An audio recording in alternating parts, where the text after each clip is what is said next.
all, this is Palak Narang studying MBBS and welcome to my YouTube channel.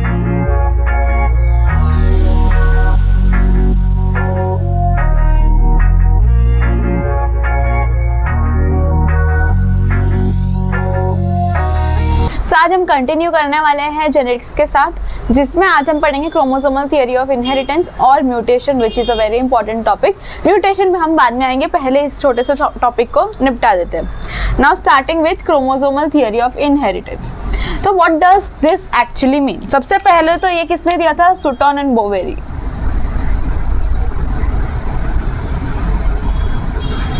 इन्होंने दिया था, और इसमें कहना क्या चाह रहे हैं कि जो क्रोमोसोम है वो एग्जैक्टली सेम वैसे ही रिएक्ट करते हैं जैसे कि जीन्स और एलील्स रिएक्ट करते हैं। मतलब हाँ, पहले हॉर्न बजा लो।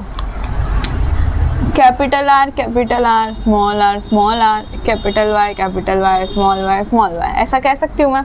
देखो, इन्होंने बताया कि क्रोमोसोमल थियरी ऑफ इनहेरिटेंस में ये बताया कि जो क्रोमोसोम्स है वो एग्जैक्टली वैसे ही बिहेव करते हैं जैसे कि जीन्स करती है। मतलब सबसे पहली चीज़, जो क्रोमोसोम है वो अपना हुलिया बदलते नहीं है, चाहे तुमको उसको पैर में रखना है, चाहे तुमको उसको अकेले रखना है। तो chromosome will not change its structure, function and behaviour. सबसे पहली चीज, सेम एलील्स भी वैसे ही थे, वो लोग अपना बिहेवियर या अपना फंक्शन कुछ भी चेंज नहीं करते थे, चाहे उनको तुम पैर में रखो चाहे अलग अलग कर दो। पहली चीज। दूसरी चीज ये कि उन लोगों को कोई फर्क नहीं पड़ता आपस का, वो इंडिपेंडेंट सेग्रीगेशन करते हैं, चाहे तुम उसको कुछ को भी किसी के भी साथ मिला दो, आखिर में क्या होगा उसका? Independent segregation. तो सेम क्रोमोसोम भी इंडिपेंडेंटली सेग्रीगेट करते हैं।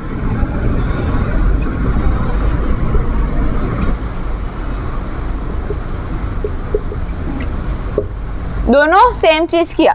नेक्स्ट, एक और चीज कि दोनों पेयर्स में प्रेजेंट होते हैं। एलील्स भी पेयर्स में ही प्रेजेंट होते हैं, क्रोमोसोम्स भी पेयर्स में प्रेजेंट होते हैं। यू कैन सी, ये पेयर है, ये एक पेयर है, ये एक पेयर है, तो वैसे ही क्रोमोसोम पेयर्स में प्रेजेंट होते हैं। एक और चीज, अब ये जो पेयर्स में प्रेजेंट है, पर लेकिन इसके जब गैमेट्स बनेंगे तो हर गैमेट के अंदर सिर्फ एक ही जाएगा पैर। सेम एलील्स में भी हम करते थे। मैं कुछ नया नहीं बोल रही, जो मैंने एकदम स्टार्टिंग में जो बताया था ना, वही सेम चीज है, बस अब वो क्रोमोसोम के फॉर्म में। Each gamete will contain half chromosome. मतलब अगर पैर्स में है तो हाफ इधर जाएंगे, हाफ इधर जाएंगे। एक पैर एक गैमेट के पास रहेगा, दूसरा पैर दूसरी गैमेट के पास रहेगा। लास्ट अल्टीमेटली जो इसका, अब ये तो हाफ हो गए क्रोमोसोम, तो अल्टीमेटली नंबर जो है वो नॉर्मल हो जाता है with the help of fertilisation. इससे क्या हो जाता है? नॉर्मल हो जाता है। यानी ये हाफ हो गया, लेकिन ये अगर आगे फर्टिलाइजेशन करेगा, यानी अगर मान लो ये फीमेल था तो मेल के साथ फर्टिलाइज करेगा, तो क्रोमोसोम नंबर कितने हो गए? वापस से नॉर्मल हो गए, इससे डबल, यानी कि इतने जितने हो गए।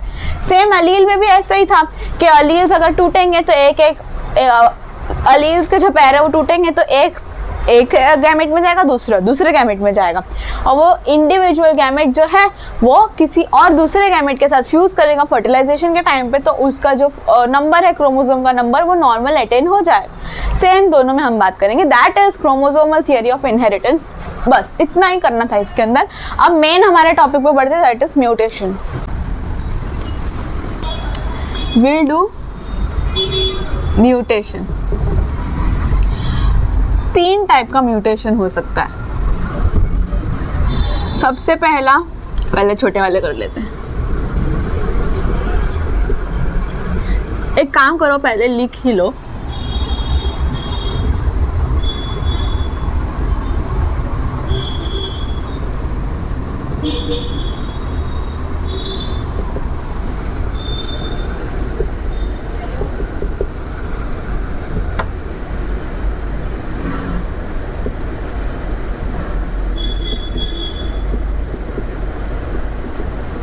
अब मैं तो इसी टेबल में कंटिन्यू करूंगी, पर आई वुड सजेस्ट कि आप लोग अलग अलग करना, क्योंकि ये टेबल में पूरा नहीं बन पाएगा, बड़ा बन जाएगा बहुत।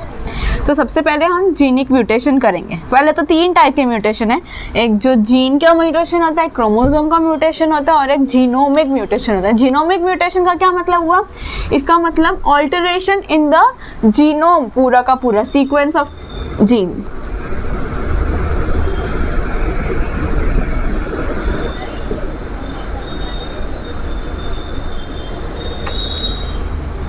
क्रोमोसोम मतलब ऑल्टरेशन इन डीएनए। जेनिक मतलब ऑल्टरेशन इन न्यूक्लियोटाइड।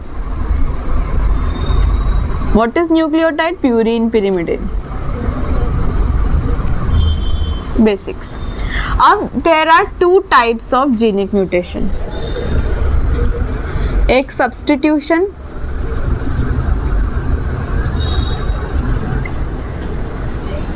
और दूसरा फ्रेम शिफ्ट।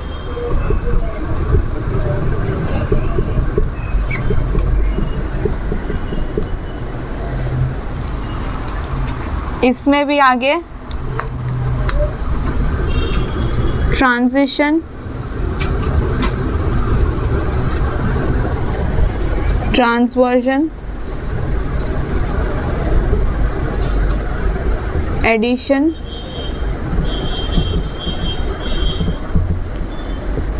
डिलीशन।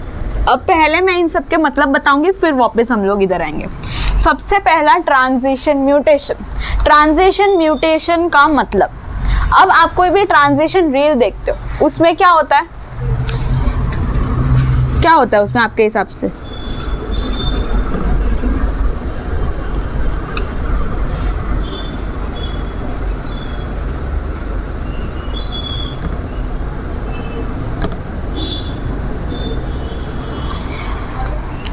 इसमें क्या होता है ट्रांजिशन में? अगर कोई भी सीक्वेंस है, उसका प्यूरिन जो है वो दूसरे किसी प्यूरिन में ऑल्टर हो जाता है, जो पिरिमिडिन है वो दूसरे किसी पिरिमिडिन में ऑल्टर हो जाता है। फॉर एन एग्जाम्पल, कोई भी आप एग्जाम्पल लो, चलो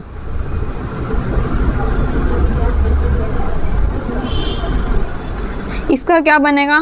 टी जी जी जी ए सी टी सी जी। अगर ट्रांसवर्जन हो गया, इसका मतलब क्या होगा? मान लो टी की जगह आ गया, क्या आएगा? टी इज अ पिरिमिडिन, तो टी की जगह क्या आ सकता है? ए आ सकता है। तो यहाँ पे ए की जगह क्या हो गया? टी हो गया। तो दिस इज ट्रांजिशन। समझे? अब मैं जो बोल रही थी कि ट्रांजिशन जो रील्स बनती है, उसमें क्या होता है कि एक कोई इंसान है, वो पहले नॉर्मल से कपड़े पहन के कैमरा के सामने आता है, फिर उसके बाद गाना बजता है, ट्रांजिशन होता है, वही इंसान दूसरे कपड़े पहन के आ जाता है, अच्छे कपड़े पहन के। तो क्या इंसान बदला? नहीं। तो प्यूरिन से प्यूरिन ही रहेगा, पर लेकिन उसके कपड़े बदल गए, तो इसका मतलब जो सीक्वेंस है वो बदल जाएगा। समझे? प्यूरिन का प्यूरिन ही रहेगा, पिरिमिडिन का पिरिमिडिन ही रहेगा, लेकिन जो सीक्वेंस है वो बदल जाएगा। सिमिलरली जैसा ट्रांजिशन रील्स में होता है, इंसान तो वही रहेगा, प्यूरिन ही रहेगा, वो प्यूरिन से पिरिमिडिन नहीं बनेगा। प्यूरिन से पिरिमिडिन कब बनेगा? ट्रांसवर्जन में।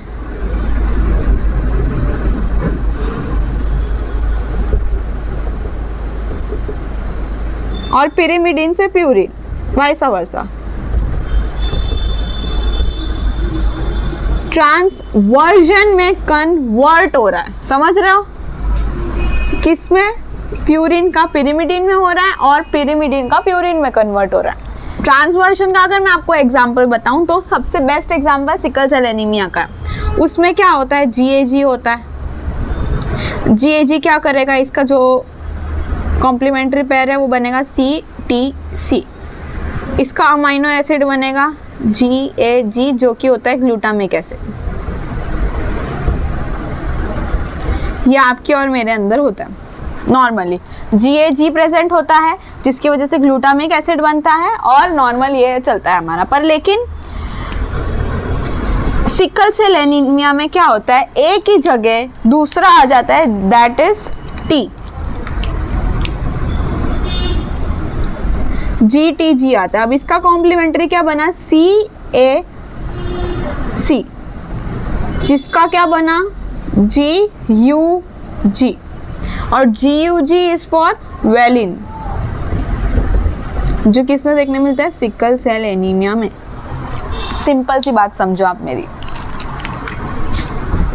सिकल सेल एनीमिया में क्या होता है, ग्लूटामिक एसिड का गुड बाय हो जाता है और वेलिन का वेलकम हो जाता है। तो ग्लूटामिक एसिड क्या है, GAG। अब ट्रांसवर्जन करना है, यानी कि जो A है ये क्या है, प्यूरिन है।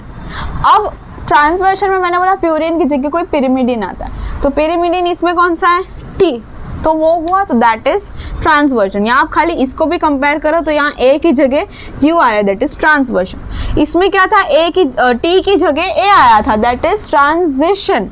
ट्रांजिशन अलग है, ट्रांसवर्जन अलग है। Transition is also known as point mutation.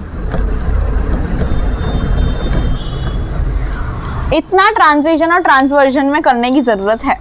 Next frame shift mutation में आता है एडिशन और डिलीशन। एडिशन यानी ऐड करना, डिलीशन यानी सब्ट्रैक्ट करना, सिंपल। इसमें एक इंपॉर्टेंट है, आप थैलेसेमिया का एग्जांपल वो बताती हूँ मैं।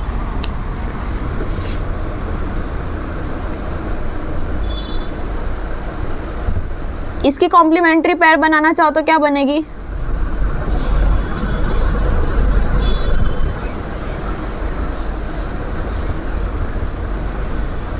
समझे इतना। अब डिलीशन, डिलीशन यानी कि एक पूरा का पूरा डिलीट हो जाएगा। थैलेसेमिया में क्या होता है, एक ऐसा पैर डिलीट हो जाता है जिसकी वजह से पूरा का पूरा सीक्वेंस ही चेंज हो जाता है। अब तुम लोग देख रहे हो यहाँ पे, जो देखो ये 3 पैर थे, ये 3 पैर थे, ये 3 पैर थे, अमाइनो एसिड बाकी सब तो वही बन रहा है, बस इसमें थोड़ा सा चेंज आया। बट अगर तुम इधर देख रहे हो तो ये AGG हुआ, दूसरा CAC हो गया, तीसरा GA और जो आगे होगा वो हो गया। तो मतलब जो अमाइनो एसिड है उसकी पूरी पैर ही चेंज हो जा रही है। तो इसलिए पूरा आगे का जो सीक्वेंस है पूरा बदल जाएगा। सेम इसमें कुछ ऐड कर दो, यही वाला चीज़ है, इसी के अंदर कुछ ऐड कर दो तो फिर एडिशन हो गया।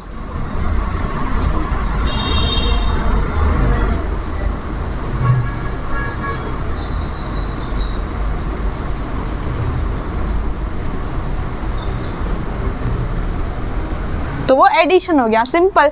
म्यूटेशन कैसा होता है वो समझना इतना मुश्किल नहीं है, मेन आप ये एग्जांपल्स के साथ याद रखो, वो ज़्यादा इंपॉर्टेंट है।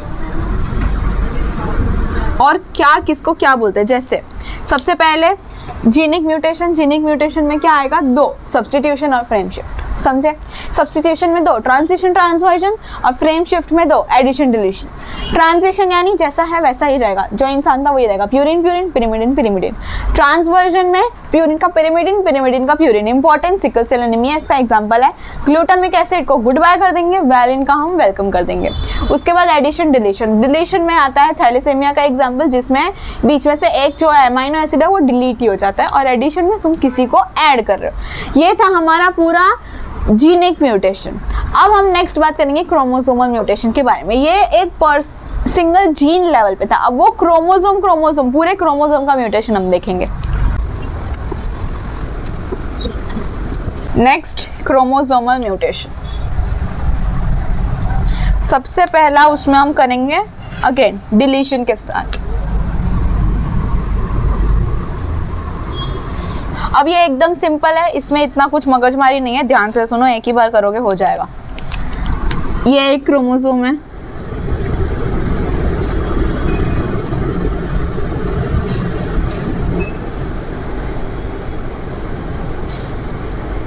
डिलीशन यानी कि कोई एक चीज का डिलीट हो जाना।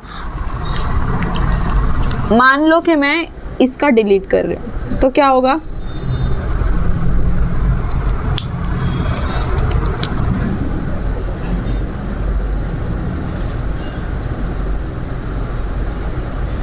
ऐसा हो जाएगा। या फिर मान लो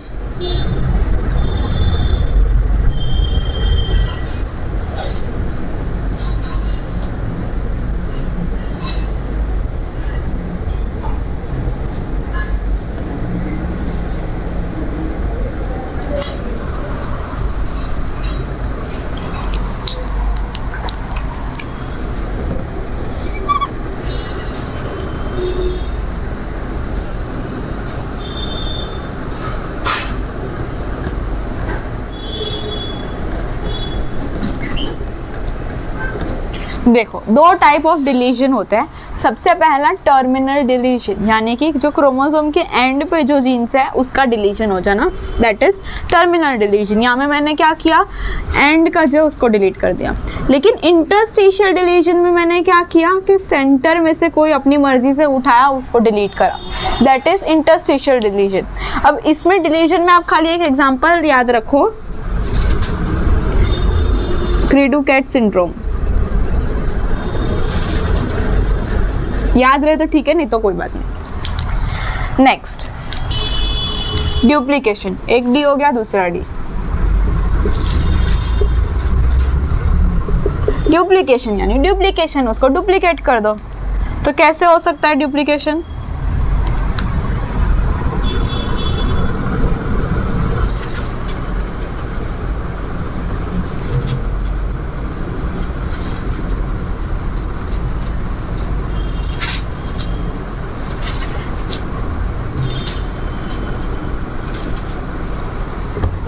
क्या किया मैंने? कुछ नहीं, सिर्फ जो सी डी वाला जीन था उसको मैंने डुप्लीकेट कर दिया, तो वो क्या हो गया? Duplication. As simple as that, इसमें कुछ मगजमारी नहीं। Next we have translocation.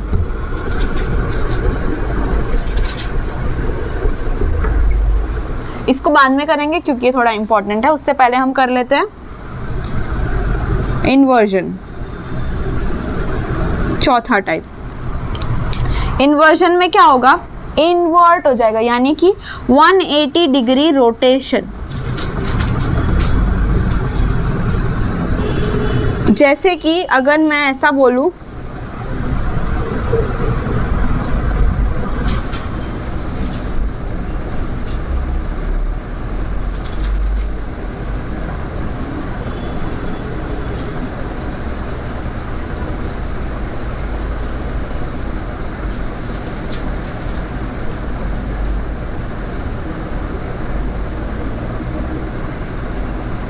दिख रहा है आपको?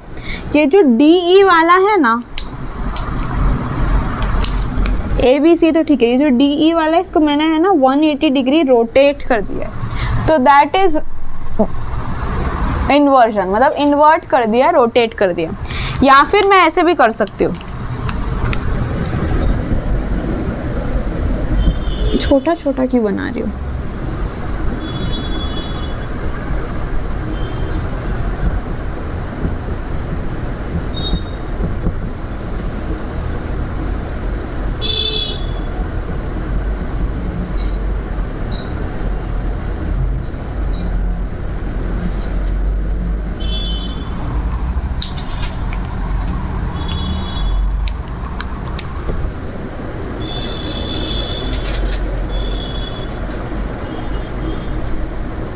दिख रहा है आपको दोनों में डिफरेंस?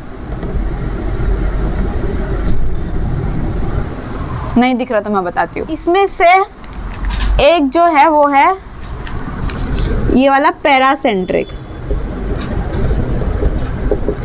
यानी कि जो ये सेंट्रोमियर है उसके साइड में ये पैरासेंट्रिक। दूसरा जो है वो pericentric,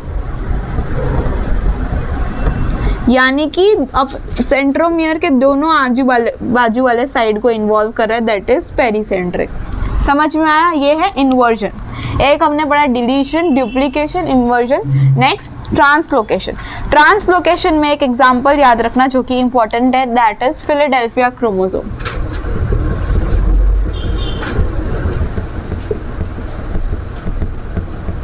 What is Philadelphia chromosome? It is seen in CML, that is chronic myeloid leukemia। कुछ नहीं, खाली इतना याद रखो इसमें कि क्रॉनिक बीमारी है जो कि ब्लड में कोई प्रॉब्लम होती है, बस इतना ही याद रखो इसमें। फिलाडेल्फिया क्रोमोसोम एक क्रोमोसोम का नाम है। किस क्रोमोसोम का नाम है? ऐसा होता है कि क्रोमोसोम 9 और क्रोमोसोम 22 के अंदर कुछ म्यूटेशन की प्रॉब्लम हो जाती है। क्रोमोसोम 22 पे जो जीन होती है इसको बोलते हैं हम CMA, और क्रोमोसोम 9 पे जो जीन होती है उसको हम लोग बोलते हैं ABL।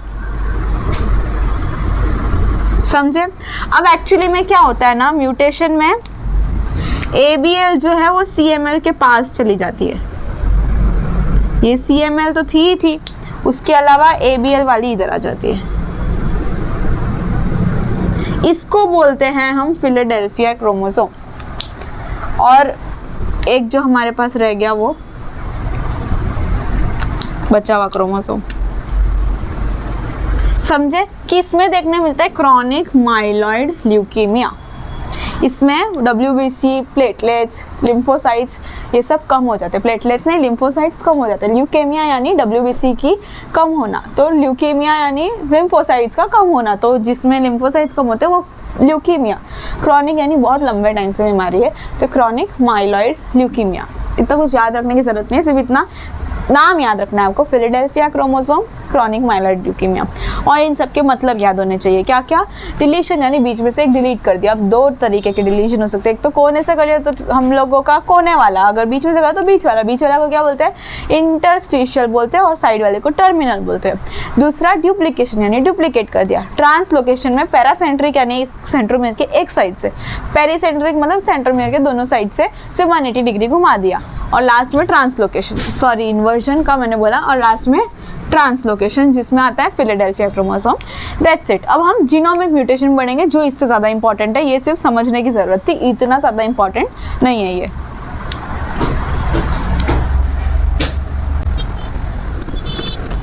Next, genomic mutation.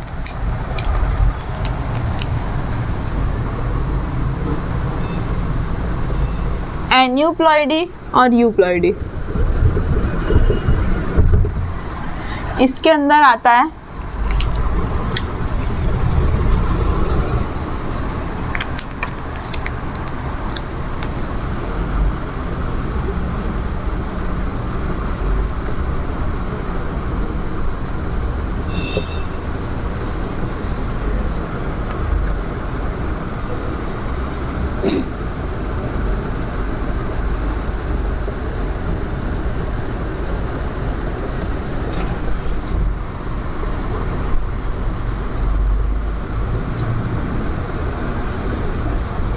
अब सुनो ध्यान से। एन्यूप्लॉइडी और यूप्लॉइडी ये दो तरीके के होंगे हमारे जीनोमिक म्यूटेशन। ये एन्यूप्लॉइडी किस वजह से होता है? It is because of non disjunction of chromosome. What is non disjunction of chromosome? वो समझने के लिए ध्यान से सुनो। ये एक क्रोमोसोम है क्या? हाँ नहीं, ये एक सेल है जिसके अंदर क्रोमोसोम है। अब ऑफिशियली क्या होना चाहिए था? ये एक सेल है, उसके क्रोमोसोम की डिस्ट्रीब्यूशन ऐसे होनी चाहिए थी।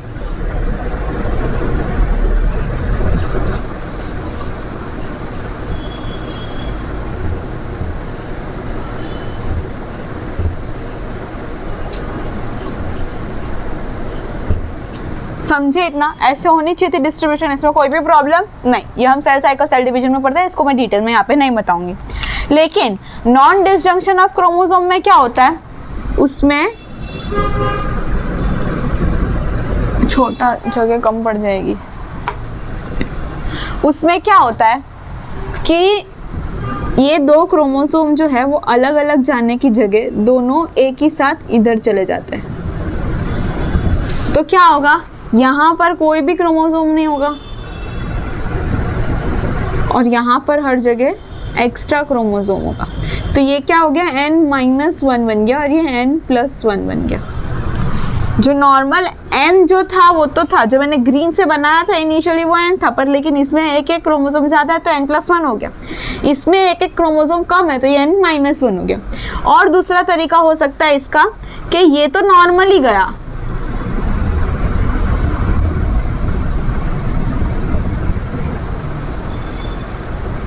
पर लेकिन यहाँ पर आकर के ये ऐसा हो गया। तो ये भी नॉन डिसजंक्शन ऑफ क्रोमोसोम। यहाँ पे इस लेवल पर दो क्रोमोसोम जो है वो अलग अलग बटने चाहिए थे पर दोनों एक में ही आ गए, तो that is non disjunction of chromosome. मतलब दो हाफ पार्ट में बटने चाहिए थे, उसकी जगह एक में ज्यादा आ गया और एक में कम चला गया। That is what you call as non disjunction of chromosome. तो मोनोसोमिक यानी सबसे पहले तो नलिसोमिक कर लेते हैं। तो n-1 इंटू n-1 मतलब एक ऐसा जिसमें एक क्रोमोसोम कम है, दूसरा ऐसा जिसमें दो क्रोमोसोम कम है, दैट इज नलिसोमिक। मोनोसोमिक यानी एक नॉर्मल और एक में एक कम है, उसका एग्जाम्पल इसके examples are very important. Turner syndrome जिसका XO होता है क्रोमोसोम। अब देखो नॉर्मली XX से XY होना चाहिए था, पर यहाँ पर एक क्रोमोसोम कम है, तो कौन सा 0 यानी है ही नहीं वो क्रोमोसोम। XO में जो O होता है वो O कोई क्रोमोसोम नहीं होता, वो क्रोमोसोम ही नहीं है।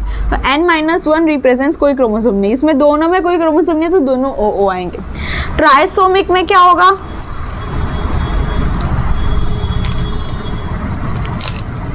इसमें N×N+1 हो जाएगा। जैसे कि again examples are important, Klinefelter syndrome और दूसरा डाउन सिंड्रोम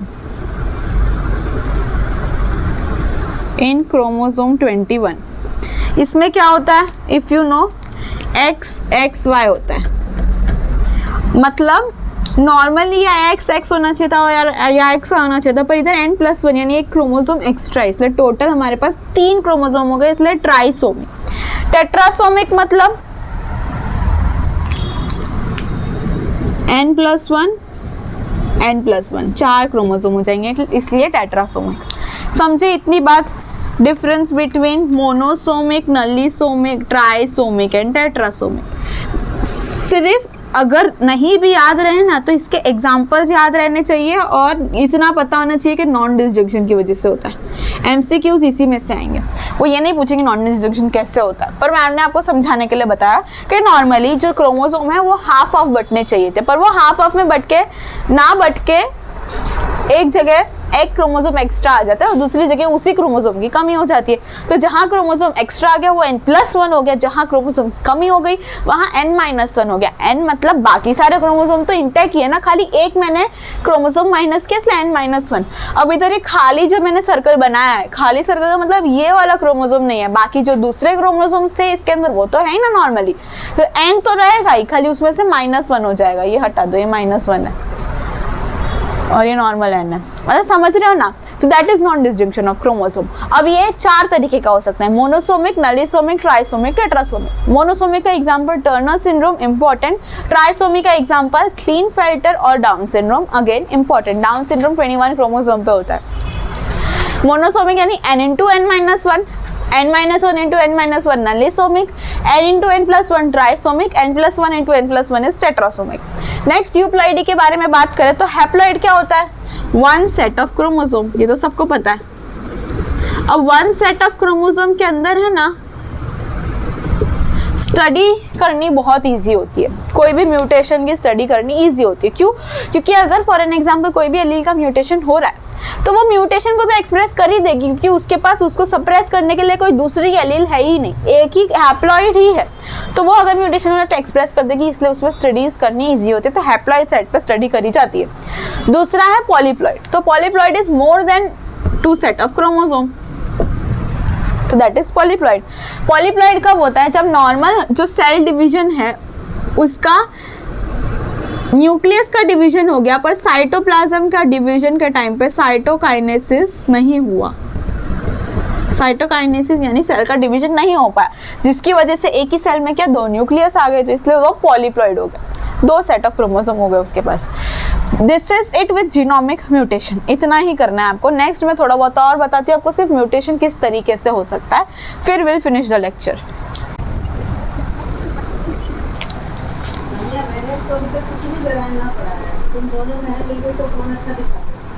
अब म्यूटेशन 2 टाइप का हो सकता है, एक स्पॉन्टेनियस और दूसरा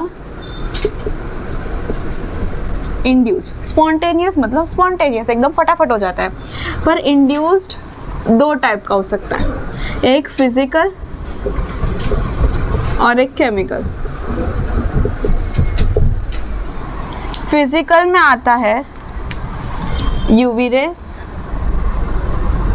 एक्स रेस और टेम्परेचर। यूवी युवराज सिंह क्या खेलता है, T20 मैच, तो थायमिन डाइमर का जो बॉन्ड है वो ब्रेक होता है। टेम्परेचर बढ़ जाए तो हाइड्रोजन बॉन्ड ब्रेक होते हैं। और एक्स रेस के से जो म्यूटेशन होती है उस पर स्टडी की थी मुलर ने ड्रोसोफिला के ऊपर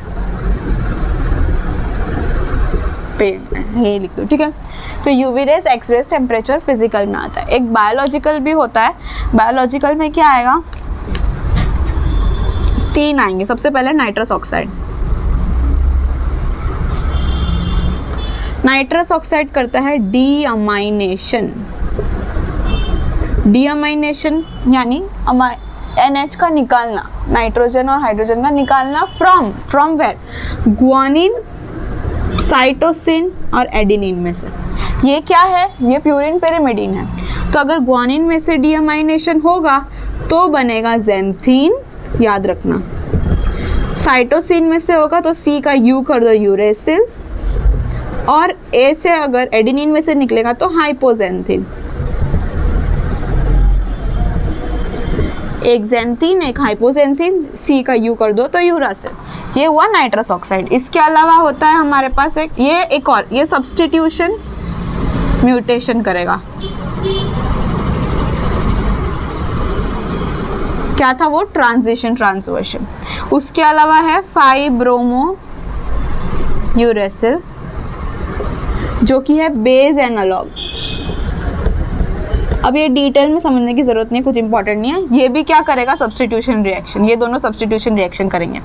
एक ऐसा है जो फ्रेम शिफ्ट म्यूटेशन करता है।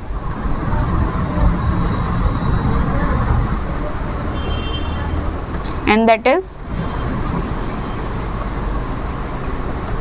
एक्रिडिंटा। बस इतना आपको याद रखना है कि कैसे म्यूटेशन हो रहा है, फिजिकली, केमिकली और बायोलॉजिकली। तो फिजिकली में 3 आए, यूवी रेज, एक्स रेज और टेम्परेचर। टेम्परेचर तो बढ़ाएंगे तो हाइड्रोजन बॉन्ड ब्रेक होगा, ये तो हमको बचपन से पता है। यूवी रेज, युवराज सिंह ने T20 खेली तो TT डाइमर ब्रेक होगा। और लास्ट में एक्स रेज का मुलर ने स्टडी किया था ड्रोसोफिला पे, जो एक्स रेज से होता है। और 3 हमारे बायोलॉजिकल है, एक एक्रिडिंडा है जो फ्रेमशिप म्यूटेशन करेगा और 2 सब्स्टिट्यूशन म्यूटेशन करेंगे। कौन 2, फाइब्रोमो यूरेसिल और दूसरा नाइट्रस ऑक्साइड। बस इतना ही करना है आपको म्यूटेशन में। और बस एक फॉरवर्ड म्यूटेशन होता है, एक रिवर्सल म्यूटेशन होता है। बस ये 2 टाइप ऑफ म्यूटेशन होते हैं, इसमें भी कुछ डिटेल जानने की जरूरत नहीं है। That's it for today. Next lecture और भी इंपॉर्टेंट होगा। सब हम लोग सेक्स जो क्रोमोसोम डिसऑर्डर्स होते हैं वो सब करेंगे। उसके बाद पेडिग्री, वो भी बहुत इंपॉर्टेंट है, किसी को नहीं आता वो भी हम करेंगे। फिर उसके बाद हमारा जेनेटिक्स फिनिश हो जाएगा। और आज का लेक्चर यहीं पे फिनिश करते हैं। That's it. I will meet you in my next one. Till then bye bye.